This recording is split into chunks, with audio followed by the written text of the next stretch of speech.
We continue to bring you more on the disappearance of flight MS-804 from Egyptair that disappeared around 3 o'clock in the morning. Just as it was approaching Cairo, this was over in Egyptian airspace. Well, here's a recap on what happened. Terrorism a more probable cause than technical failure. These were the tentative words of Egypt's aviation minister at a press conference this afternoon in the wake of the missing Egyptair flight 804. The situation may point, and I say may because I don't want to go to speculations and I don't want to go to assumptions like others, but if you analyze the situation properly, the possibility of having a different action or having a terror attack is higher than the possibility of having a technical. So that's why we want to wait for facts, we want to wait for proper investigation, and then make our own statement. En route from Paris to Cairo, it went missing at 37,000 feet, halfway between the Greek island of Crete and Egypt's northern coastline, after it entered Egyptian airspace at 2:45 a.m. local time. According to Egyptian and Greek aviation officials, it then crashed. You have to realize that with the current situation of the strong winds, it's very difficult for any evidence to appear of the possible fall of an airplane into the sea. Military units, planes and naval forces have been dispatched from Egypt and Greece, with French teams expected to join in the search. A Greek military official said debris had been found Thursday off Crete, although it is not yet known if it belongs to Flight 804. Egypt and France say they've exchanged condolences. On board the flight, 10 crew members and 56 passengers, among them 30 Egyptians and 15 French nationals. Joining us for more on this this evening, William Jordan, former U.S. State Department official. He served in embassies throughout the region in Middle East and North Africa. Joining us from Spain, Alex Machaerus, aviation analyst. From Rhode Island, Providence, Rhode Island, Christine Negroni is with us, aviation investigator. And Pierre Duval also with us, president of the Regulation and Safety Environment at Aero Club France. William, let me turn to you and let's get a word of context here. If this had happened a couple of years ago, maybe we wouldn't have been so quick to think of terrorism as one of the possibilities, or possibly the main possibility for this terror attack. But the region has changed so dramatically and so quickly that now becomes a very real possibility, and there's a track record of this happening. Well, I would agree with you up to a point. I think that since September 11, 2001, until that point, terrorism might not have been the first thing that anybody thought. I think that since September 11, 2001, the terrorist idea, the terrorist possibility quickly, occupies people's minds. And hence, I think, it's according to what CNN and others are reporting, there are various government officials in Washington who are right now saying that in the absence of anything else, and for all the reasons that the various guests have already mentioned about the impeccable safety record of the A320 and the efforts by Egyptair, for example, to do a better job, and the general belief that although there may be some issues with security at Charles de Gaulle, there's not a lot of concern about security at Charles de Gaulle. That naturally there's some sort of concern about what could have caused it to happen, and a catastrophic event like a bomb must have been, is at the top of people's starting point, or is it? But would you agree that in this particular part of the world, that provides, even more reason to think that that's a possibility? I mean, we're looking at a plane that departed from Paris, which has been under attack by the Islamic State group, and that was bound for Cairo, which is also battling the Islamic State group. Well, you raise the point that has been on my mind today, which is, on the one hand, you have the question of the Paris connection. Could something have happened? Could one of these people on Fiche S, as was mentioned earlier, have somehow gotten a bomb on board the Egyptair flight? But the thing that troubles me, or the big question I have, is if something like that happened, why would they necessarily pick Egyptair? Why would Egyptair, of the dozens of airlines that come in and out of Charles de Gaulle every day, including scores of American airlines and flights going to North America, you have to assume that if somebody is in a position to be able to put an explosive device on an aircraft without being detected, They would rather do so in a way that would strike a different target than has already been hit. Egypt has been hit, maybe not through an Egyptair flight, but as was mentioned earlier, we had the Metrojet Russian airliner that flew out of Sharm el-Sheikh.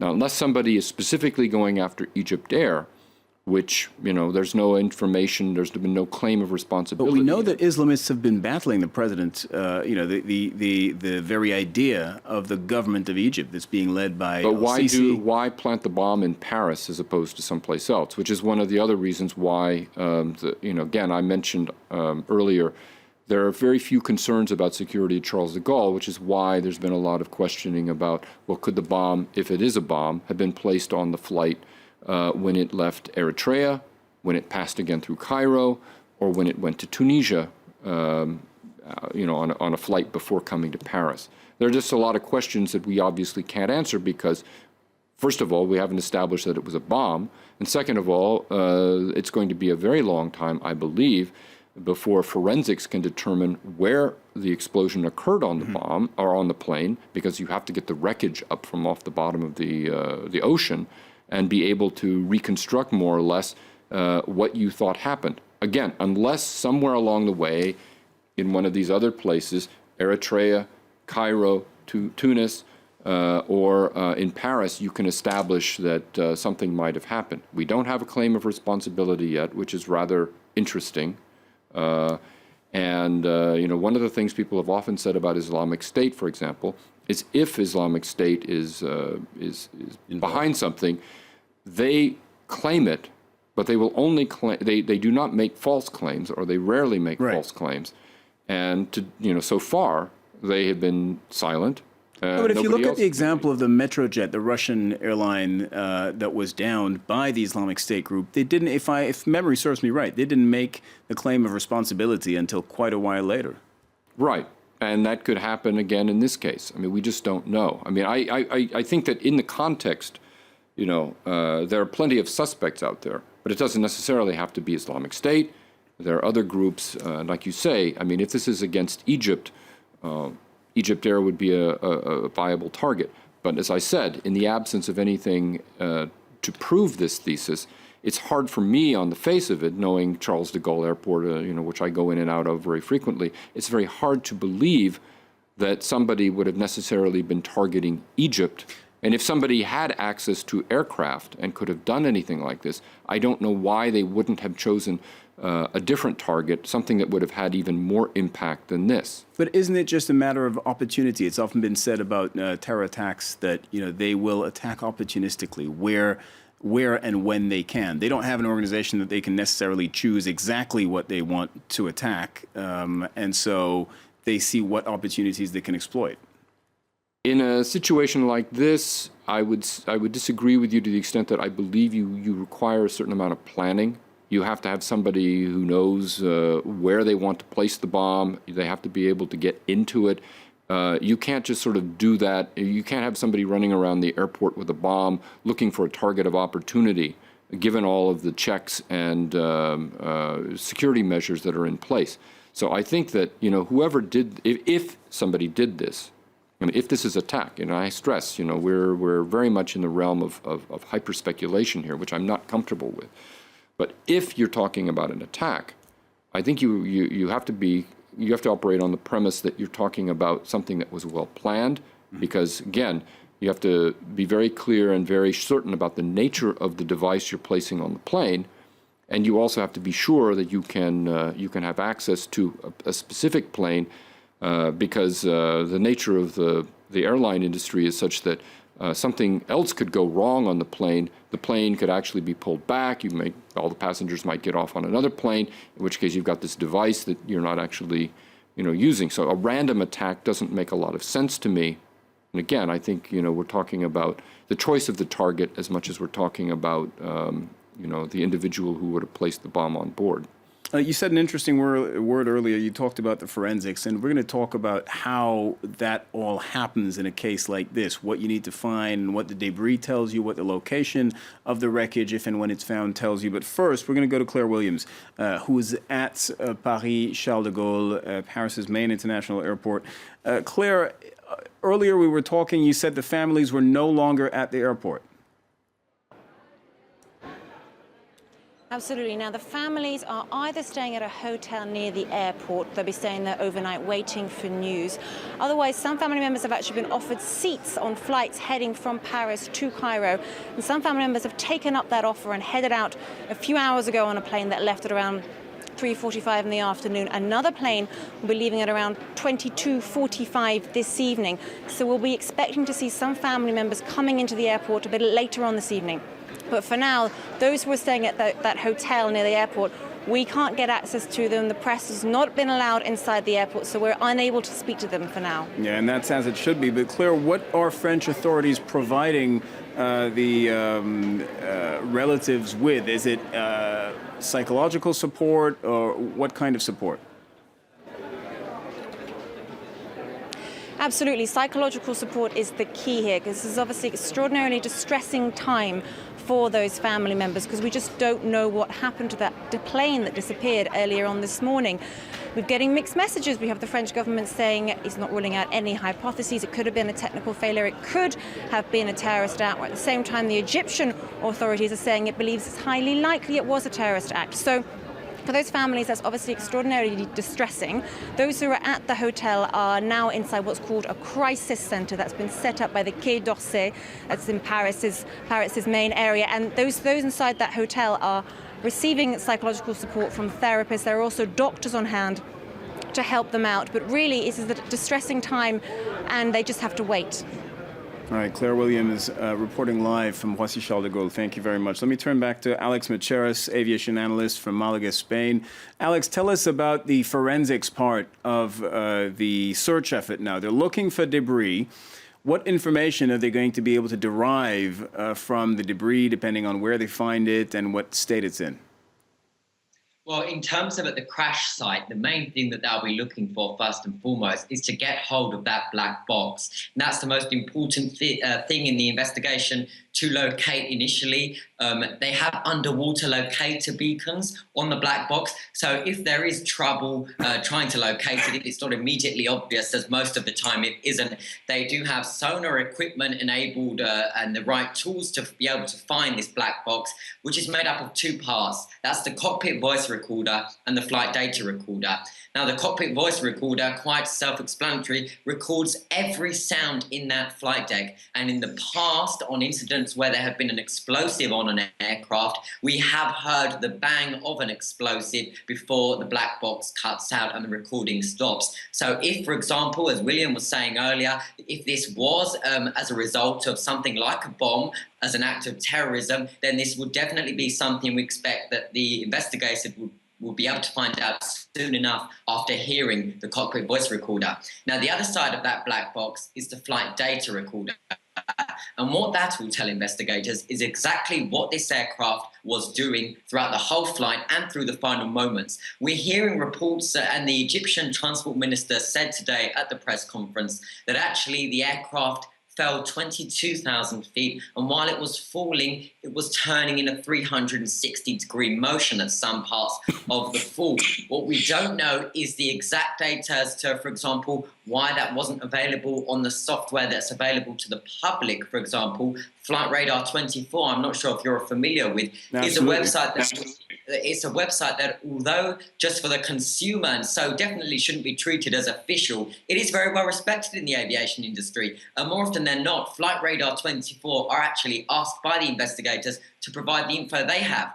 Well, the info they have on this is that 1 second the aircraft was there at 37,000 feet, the next it wasn't. And so that's why it came as quite a surprise when the Egyptian minister said today that actually they had this data that showed that the aircraft did fall 22,000 feet and it was spiraling at a 360-degree motion.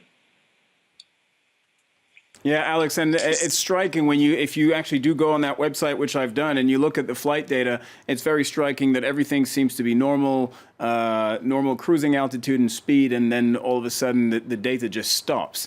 Christine Negroni, back to the search effort that's underway. So they're going to be looking for the black boxes, the voice recorder and the flight data recorder.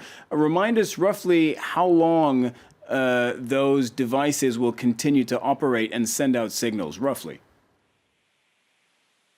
A flight data recorder should be sending out a signal for up to 30 days. That's if the batteries are good. We remember in Malaysia, 370 they weren't. But I just want to go back and weigh in on what you're talking about with the flight data. This business about the airplane spinning out of control and all of that, and you're not being able to see it on flight radar, there's a very likely reason for that, and that is that at the point where whatever catastrophic thing happened to that airplane, it lost its transponder, and that airplane was no longer sending out a secondary radar signal. That's the signal that lets the radar or people in the air traffic control know that this blip on this radar screen belongs to this airplane. How does an airplane lose its transponder? Well, if it blew apart, if this airplane had an explosion and blew apart, then it would have lost all electrical power, and you no longer have an airplane that's transmitting its identity. What you have at that point, what the radar actually sees, is simply lots of reflective material in the air. And I suspect that this business that we're hearing about, this airplane turning and spinning, was not an intact airplane, but basically pieces of the airplane that were sending back what's called a primary signal back to air traffic control. And that explains why what flight radar had was an airplane that was there with an identification and then nothing else. But that doesn't mean that the plane itself disappeared in regards to what the radar picked up. The radar would still pick up these chunks that were that it was hitting and sending back a reflection. And the transponder can also be switched off or unplugged, I believe. Well, the transponder can be turned off, yes, but there's no reason to think that happened. Mm-hmm. It was a question that arose shortly after the crash of the Malaysia Airlines flight MH370, and we were wondering why we couldn't, where the data from the flight had gone, and there was speculation perhaps it had been turned off depending on what happened in the cabin, perhaps a hijacking situation. That's not one of the scenarios that you had in mind. You seemed surprised. Well, in the case of Malaysia 370, there was a loss of power to the aircraft for a substantial period of time, which is why without getting into great detail on Malaysia 370, you have to buy my book for that. But the point is that there was the airplane powered back on 5 hours before it actually ran out of fuel and disappeared. So there was a loss of power to the airplane. And in that case, that explains why the transponder and the radios and all sorts of things on Malaysia 370 disappeared. I'm just suggesting that because there was this period of time in which this airplane, referring back to Egyptair, is flying along and everyone knows where it is, and all of that means that it had its transponder on and it was being identified as it flew through the air. Then boom, all of a sudden it's gone, and it's gone entirely with the exception of two very data points that we've been told, or at least that I'm hearing from the news, these two data points, which is that this airplane is flying erratically.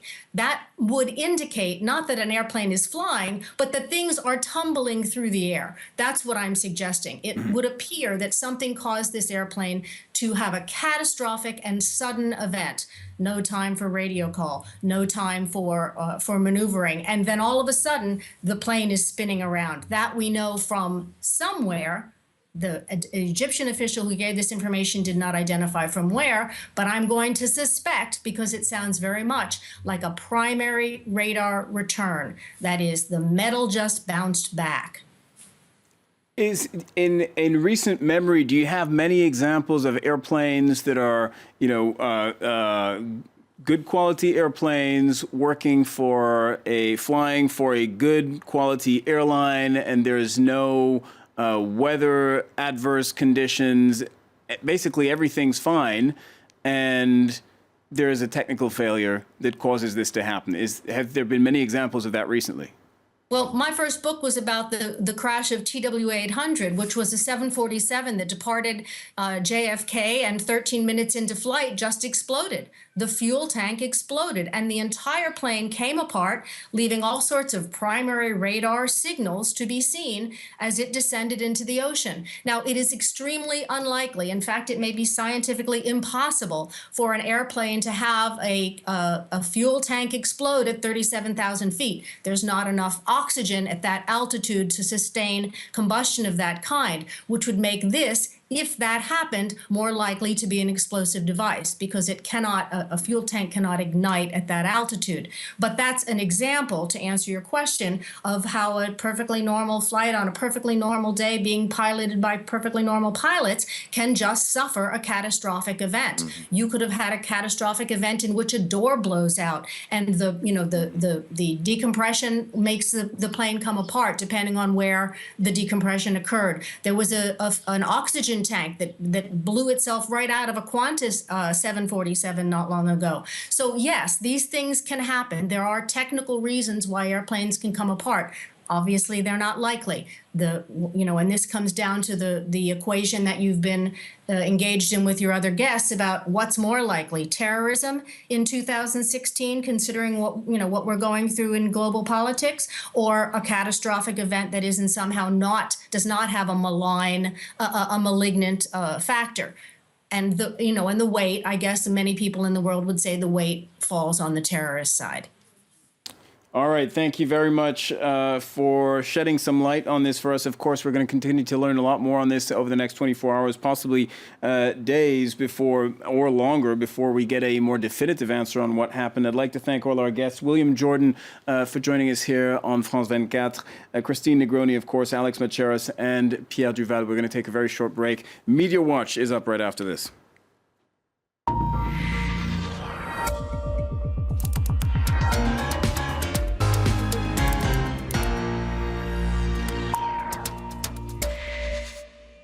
James Creedon, of course, with Media Watch. James, you're obviously looking at the top story of the day. That's right, and I suppose the latest information is the press release published on Facebook by Egyptair, stating that indeed the Egyptian Ministry of Civil Aviation has gotten confirmation of finding the wreckage near Karpathos Island. So that's the latest piece of information up on. This is coming from Egyptair. That's coming from Egyptair, who were expressing caution all day today via their various means of communicating on social media, saying, look, there were images, as we'll come to them in a moment, of debris, etc., and they were saying, look, we don't have confirmation on our end, so please be careful with this sort of information. But and if I can just interrupt, another word of caution is necessary this evening on this tweet, right, because the Greek defense sources have since said that they did not discover blue and white debris from Egyptair, which is something that had been floated just before. Right. So there is a degree of confusion, and I suppose it's better to go to the various sources to see what you're getting. What you get on social media with stories like this each time, when it's information that is not yet confirmed, you get expressions of solidarity and compassion with the sort of pray for memes. So you have a lot of that coming up. And then there is, of course, the speculation that we've just been talking about. And then people saying, be careful about the speculation. So it's really a kind of the same pattern that emerges on a breaking news story like this each time. This is one journalist saying contradictory information beginning to emerge regarding Egyptair, and he cites two tweets, one from the French language Lebanese daily L'Orient Le Jour, saying that a distress signal had not been sent out, and a contradictory message saying the opposite, that a distress signal had been sent out. This on the Twitter account of BFM TV. It appears that a signal was, what would you say, communications had been taking place, but were they distress calls? Not necessarily. So that's where the communication arose from. Now these are the famous images of debris that were circulating on social media, attributed to a guy called Tarek Wabha. He is an employee of the Maersk shipping company based in Alexandria. He published them on his Facebook page. He said it was a life jacket and part of an airplane chair, but it is not clear where it was found. That was picked up by media the world over, the Daily Mail here, citing not Tarek Wabha directly, but somebody on a professional pilot forum who had shared the images from him. So you can see the way that these sort of images like this kind of go viral, even Is there any doubt being voiced as to the authenticity of these pictures right now? Say again, sorry? Is there any doubt being voiced as to the authenticity of the pictures? I think so. I mean, first of all, the Tarek Wabha, I haven't seen anybody contact him directly and authenticate the photos from him. It's just being taken from his Twitter account, it seems. In any case, there were various other images doing the rounds of social media as well, being broadcast on Italian and Greek television flares such as this one. None of it authenticated And again, you can see here on Greek television images of what is purported to be a life jacket. And then you had Egyptair, as I was saying earlier, calling for media resources to be assured of the information that they post early. So with such a rapid transit of information now for stories like this, it's very quick, it's very easy for disinformation to get out there. Images from Charles de Gaulle Airport taken by one of our reporters today showing the extent to which there was a huge media scrum, everybody descending on the airport, of course, looking for answers. The answers aren't coming immediately. It's a story which requires a degree of patience, I suppose, as the investigation continues. You had politicians jumping on the story for political ends. Donald Trump presuming that this is terrorism. When will we get tough, smart and vigilant? Of course, just, you know, pushing forth his own political message and his own political agenda, despite the fact that there's no confirmation of anything. The Russian FSB also saying that they believe that it is most likely to be a terror attack, but all of this for now doesn't appear to be confirmed. Just we'll finish with a cartoon from Plan 2. Obviously, a lot of expressions of concern and solidarity and compassion for the families as well. There are indeed a lot of websites putting up photos of the families at the airports, which is a little bit maybe voyeuristic, but in any case, this is quite a nice cartoon by Plan 2 talking about the sadness of having to wait for that plane that hasn't arrived, of course.